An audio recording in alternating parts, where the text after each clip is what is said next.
Assalamualaikum warahmatullahi wabarakatuh. Balik lagi bersama saya Muhammad Ilham Prawirayuda. Saya berasal dari Universitas Muhammadiyah Tangerang.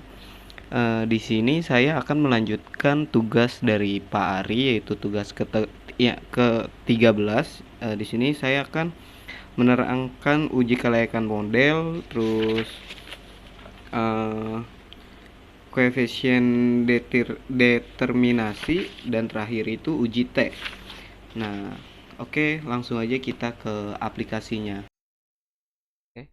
Nah, di sini saya akan menjelaskan sedikit untuk uji kelayakan model atau disebut juga uji F. Uji kelayakan model atau biasa dikenal dengan uji F digunakan untuk menjelaskan apakah semua variabel bebas yang dimaksud ke dalam model secara bersama-sama mempunyai pengaruh terhadap variabel yang terkait. Atau dengan kata lain model fit atau tidak. Apabila uji F tidak berpengaruh, maka penelitian tidak layak untuk dilanjutkan karena model penelitian tidak mampu menjelaskan adanya hubungan antara variabel independen dengan dependen. Biasanya juga hal ini terjadi karena adanya hubungan antara variabel independen sehingga menyebabkan model penelitian menjadi tidak fit. Nah, berikut ini berdasarkan perbandingan F statistik dengan F table. Jika F statistik lebih kecil dari F table, maka H0 diterima yang artinya variabel independen X secara bersama-sama tidak berpengaruh terhadap variabel dependen atau dependen Y.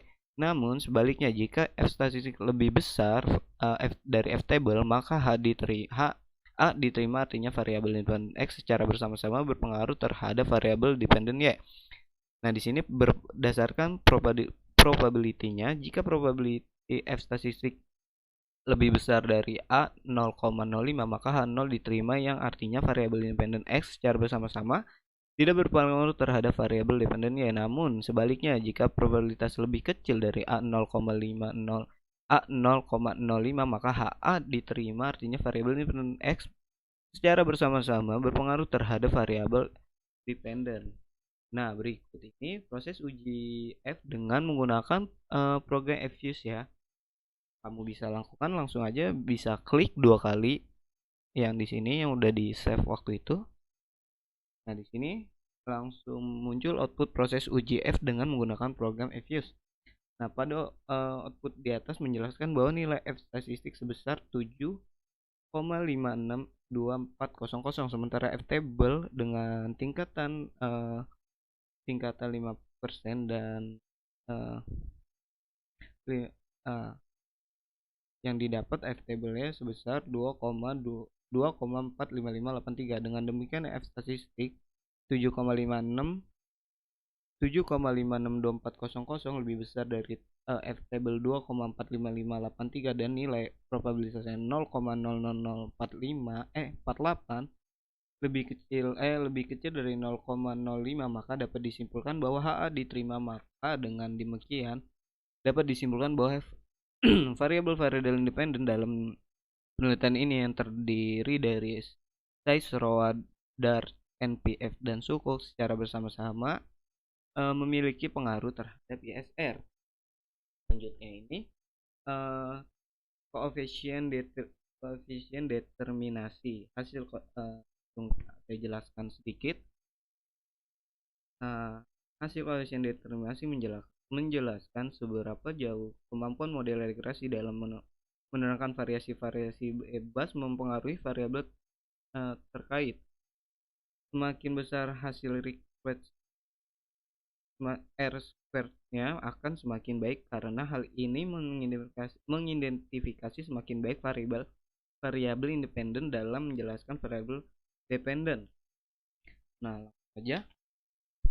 Berikut ini output proses adjust R atau koefisien determinasi. Nah, sama ya yang kayak tadi. Pada tabel ini menunjukkan bahwa nilai adjust R square sebesar 0,427173. Nah, yang artinya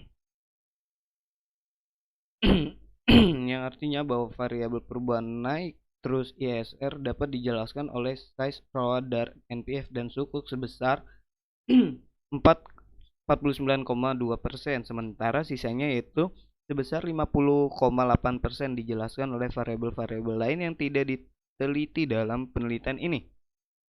Selanjutnya, kita langsung saja ke uji T. Hasil uji T menjelaskan signifikan pengaruhnya variabel bebas secara parsial terhadap variabel terkait hipotesis.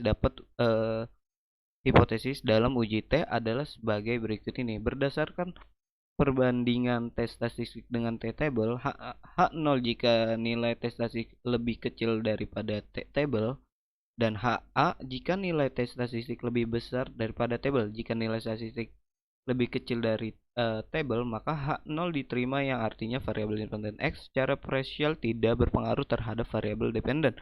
Namun sebaliknya, jika nilai T statistik lebih besar daripada T table, maka HA diterima artinya variabel independen X secara parsial berpengaruh terhadap variabel dependen Y.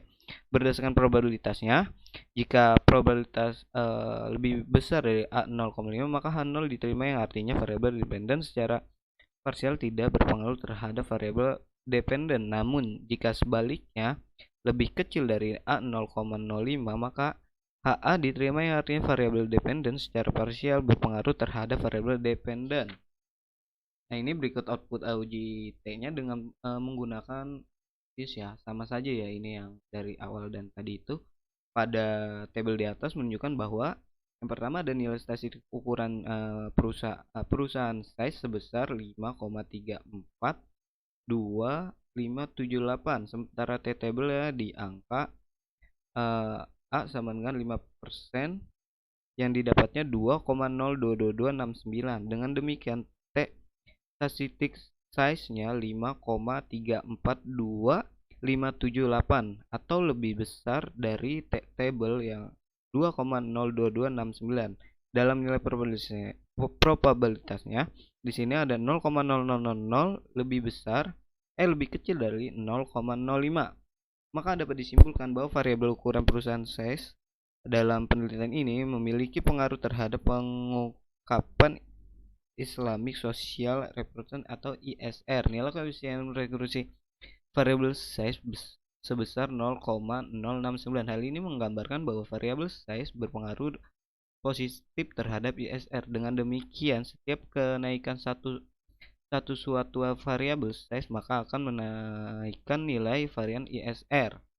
Yang kedua di sini ya teman-teman kalian bisa melihatnya. Di sini ada nilai statistik rho atau sebesar 0,898099, sementara T table-nya dengan tingkatan T table sebesar 2,02269. Dengan demikian T statistik rho-nya lebih kecil dari T table dan nilai prop-nya itu 0,374 lebih besar dari 0,05. Maka dapat disimpulkan bahwa variabel root on asset-nya di sini dalam penelitian ini tidak memiliki pengaruh terhadap pengungkapan Islamic Social Reporting atau ISR. Nah, yang di sini yang ada nilai tes statistik DAR-nya sebesar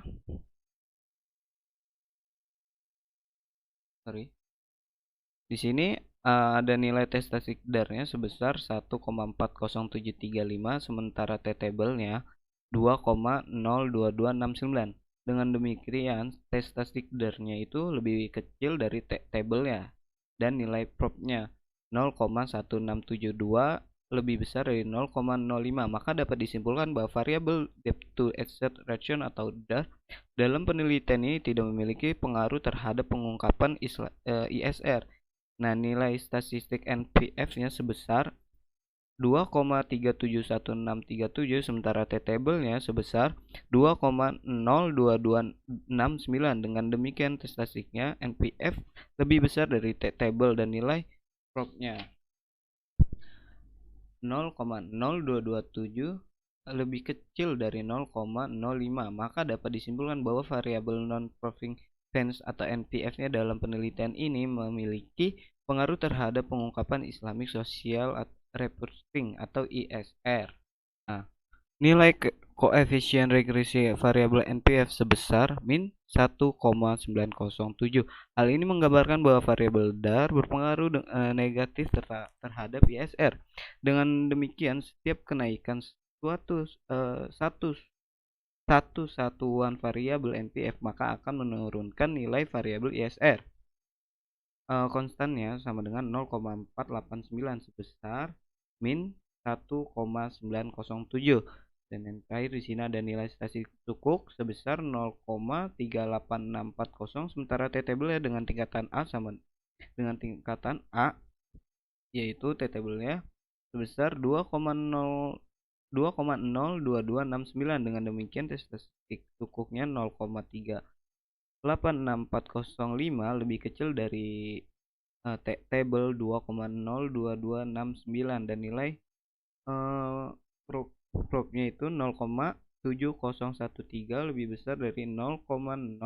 Maka dapat disimpulkan bahwa variabel penerbitan sukuk dalam penelitian ini tidak memiliki pengaruh terhadap pengungkapan ISR. Begitu penjelasannya, teman-teman. Nah, sekian dari video saya. Apabila ada kekurangan dan ada salah-salah kata, mohon dimaafkan. Saya akhiri. Wassalamualaikum warahmatullahi wabarakatuh. Oke, sebelumnya kalian jangan lupa like, subscribe, dan jangan lupa komen. Oke, dah.